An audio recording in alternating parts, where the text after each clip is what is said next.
एक मोर था जो बहुत सुंदर था। उसके पंख बेहद खूबसूरत थे।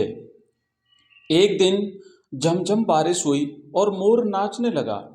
नाचते हुए वह अपनी खूबसूरती को निहार रहा था, पर अचानक उसका ध्यान उसकी आवाज पर गया, जो कि बेहद बेसुरा और कठोर था।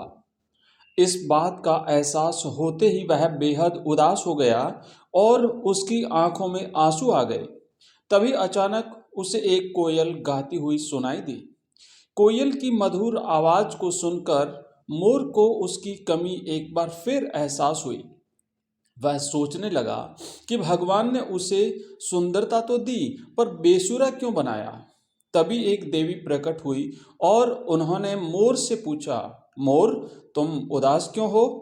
मोर ने देवी से अपनी कठोर आवाज के बारे में शिकायत की और उनसे पूछा, कोयल की आवाज इतनी मीठी है, पर मेरी क्यों नहीं?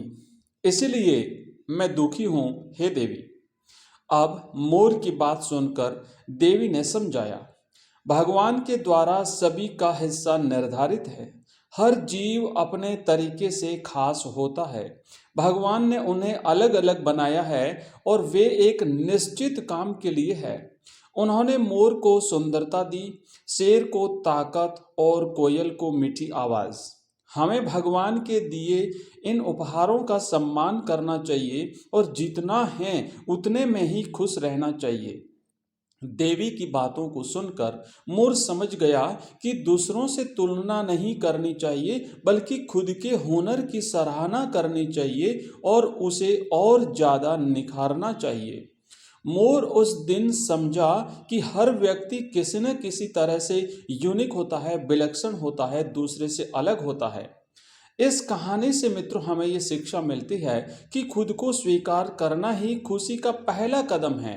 जो कुछ भी आपके पास नहीं है उसके लिए दुखी होने की बजाय आपके पास जो है उसे स्वीकार करें, तभी आप जीवन में खुश रह सकते हैं। इसी प्रकार के और प्रेरक प्रसंग सुनने के लिए आप हमारे चैनल को सब्सक्राइब कीजिए। आपका बहुत बहुत धन्यवाद।